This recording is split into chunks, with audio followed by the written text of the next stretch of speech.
Donc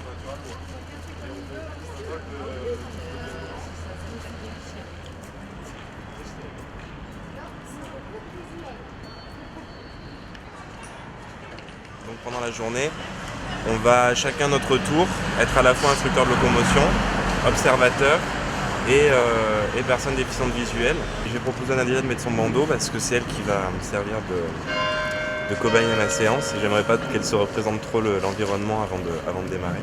Donc Nadia simule le fait d'être une patiente non-voyante.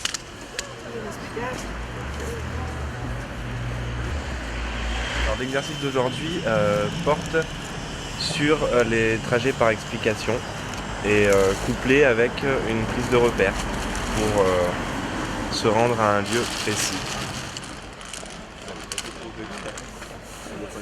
Ah, il y a des pavés, là, il y a quelque chose, hein. Là, elle cherche un repère pour trouver sa porte. Elle a l'impression qu'en utilisant le bateau, en fait, l'ABC du trottoir qui est près du bâtiment, ça va lui servir de repère. Sauf qu'en fait, son trottoir est très très large. Donc si elle dévie et qu'elle part plus sur la gauche, le risque c'est qu'elle ne le trouve pas.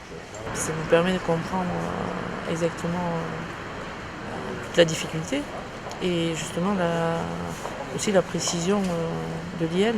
L'instructeur doit être très très précis pour justement pour pas que la personne déficiente visuelle soit induite en erreur dans ses déplacements.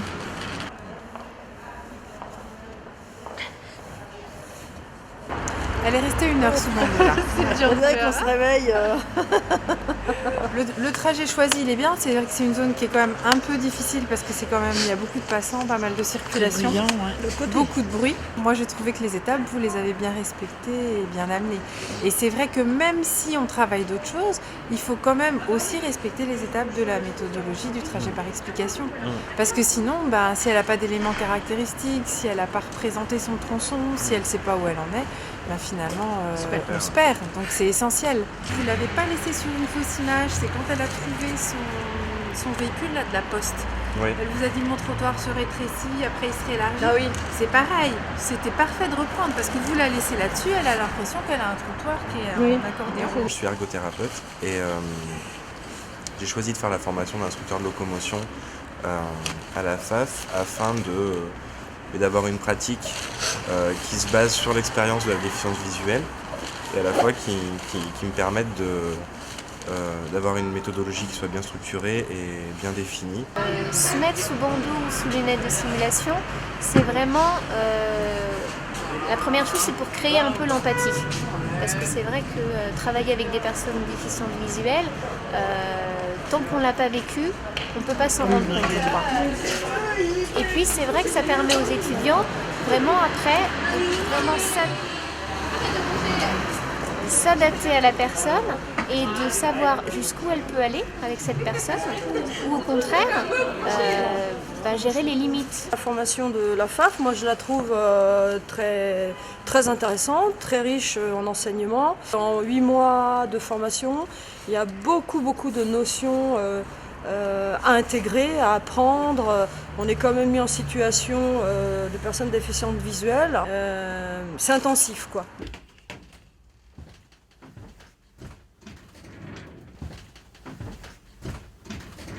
Une des spécificités de la formation à la FAF, c'est vraiment le travail en simulation.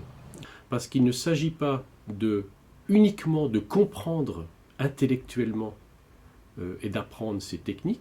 Il faut que ces stagiaires, futurs instructeurs en locomotion, puissent comprendre qu'une personne déficiente visuelle, aveugle, ne va pas utiliser les mêmes modalités d'analyse de l'environnement.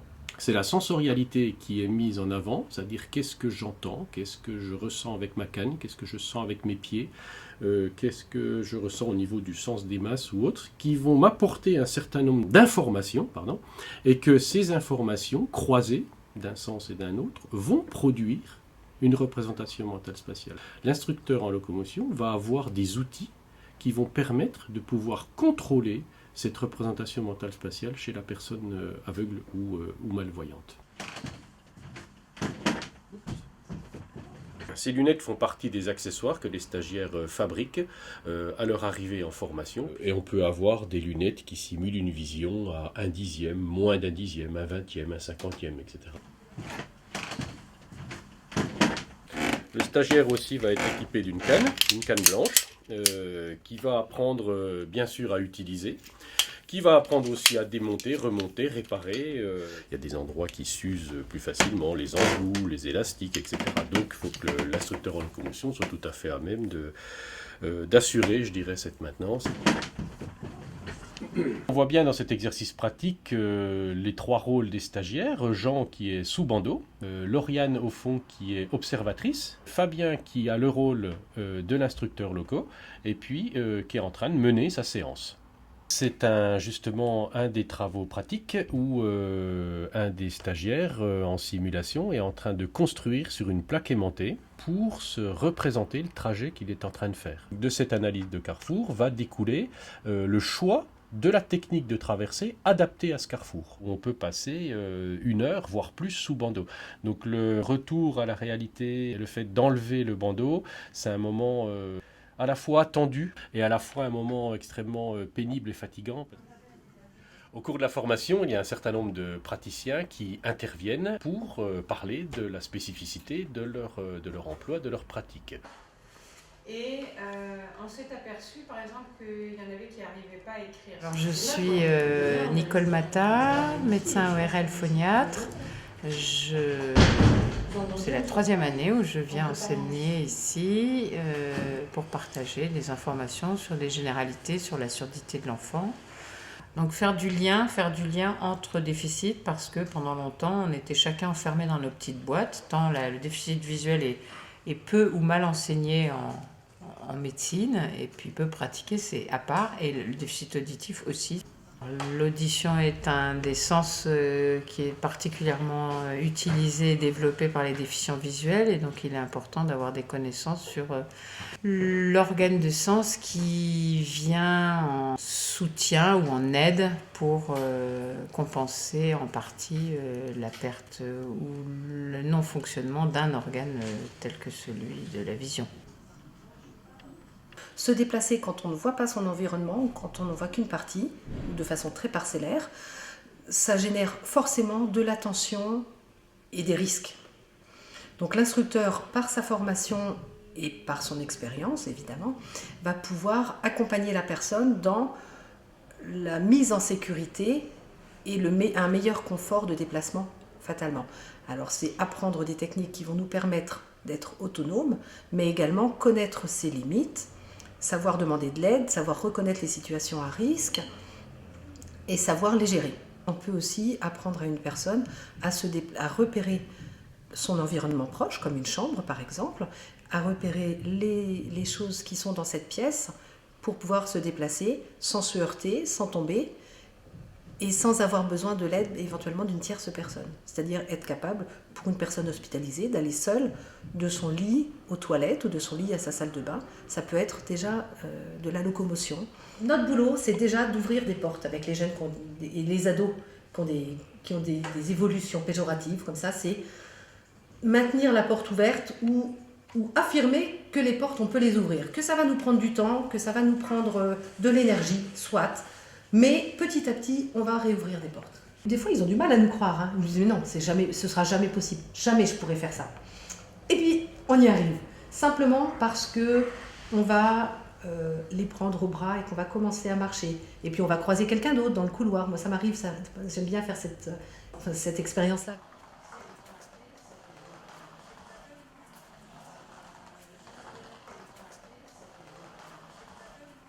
Voilà, vous allez prendre sur la gauche. Et là, comme je connais à peu près, je vais sauter sur la chaise.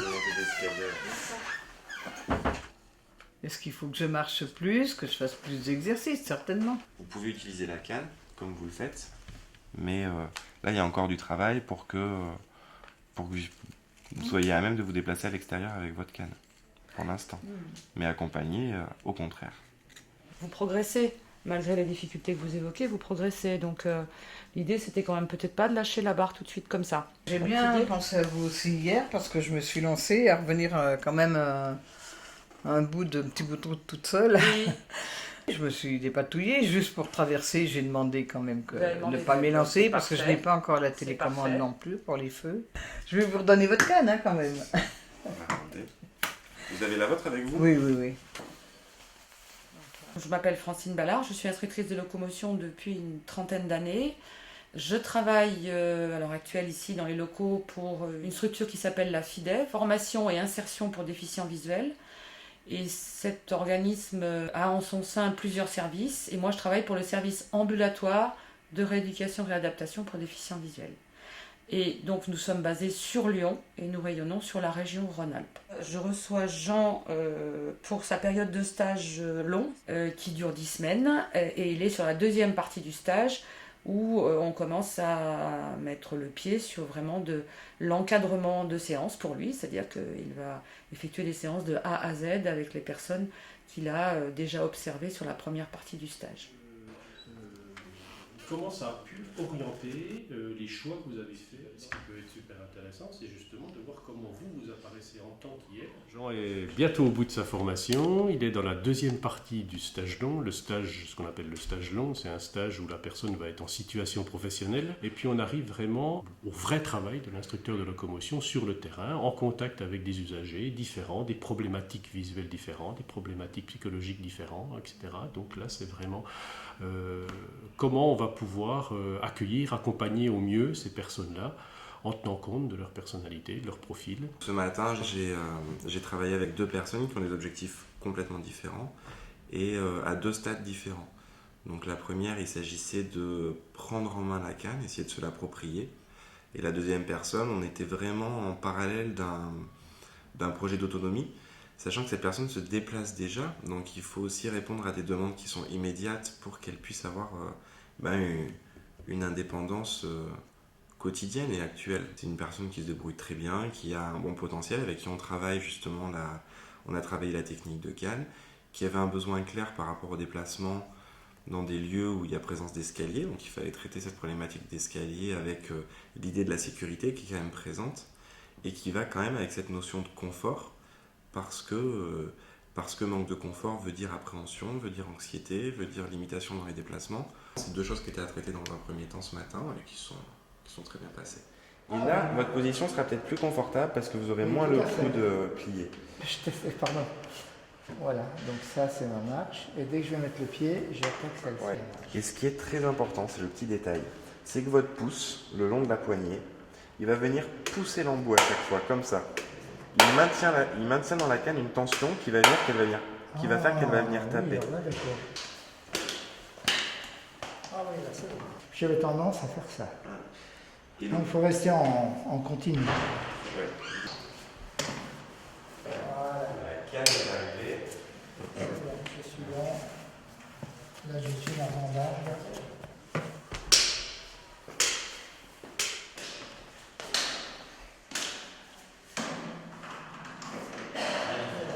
Depuis que je viens au FIDEV, je vois ma femme et mes proches familles, même mes belles-sœurs me disent que je suis méconnaissable. Non, mais c'est vrai, j'avais toujours le nez par terre.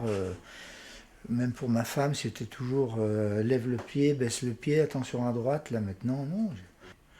Et puis, dans mon cas personnel, j'ai voulu anticiper sur l'avenir, puisque malheureusement mon glaucome ne peut que peut dégénérer. J'ai dit avant d'être complètement aveugle, je vais commencer à entreprendre cette formation. J'aime beaucoup cette formation parce que en revenant ici, on a le petit briefing, c'est où je suis sorti, où je ne suis pas sorti, voilà ce que j'ai fait. Et tout de suite, on a la correction immédiate. Ce que j'apprécie beaucoup chez Jean et Francine, il y a beaucoup de moyens mnémotechniques.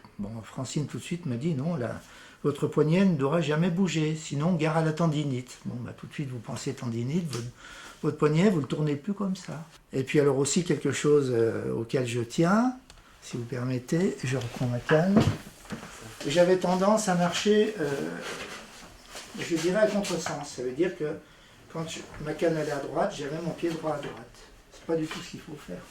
Quand ma canne va à droite, c'est le pied gauche qui doit être avancé. Et Jean a eu l'idée de dire, pensez à donner un coup de pied à votre canne. Allez, tu m'embêtes. Un coup de pied.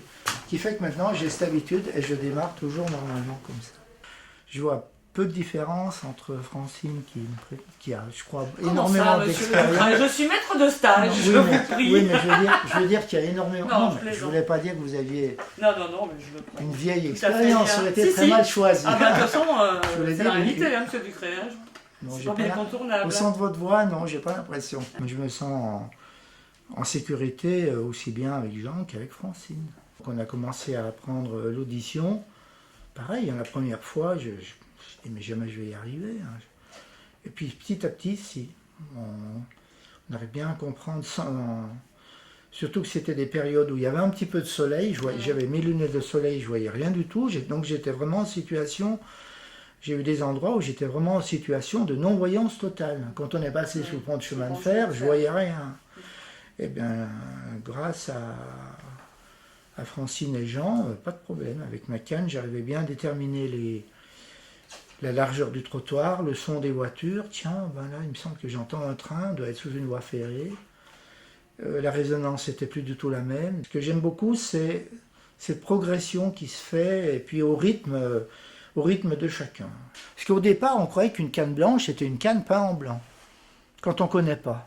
Moi, jamais j'imaginais qu'une canne, il y avait une roulette, qu'il fallait une formation de 10 à 15 séances. Pour nous, c'était une canne pour se faire voir, quand on ne connaît pas, vous voyez. Et j'avais pas envie de ça. Non, je ne suis pas encore assez vieux pour avoir une canne. Et puis après, quand j'ai vu que j'avais des difficultés pour marcher, que je butais dans les trottoirs, je suis rentré 2 fois dans un poteau, je suis rentré 1 fois dans une porte vitrée qui était fermée. Là, vous dites, il faut peut-être bien faire quelque chose. Et maintenant, je suis ravi d'avoir ça, c'est ma compagne, j'appelle ça ma Ferrari. Ah mais carrément, vous êtes à la Ferrari. Ah oui, c'est ma Ferrari maintenant. Je ne veux pas dire ça ma 2 chevaux. C'est pour la 2 chevaux que la Ferrari, tout à fait. Si je pouvais aider quelqu'un, c'est dire non, c'est bien, vraiment c'est utile.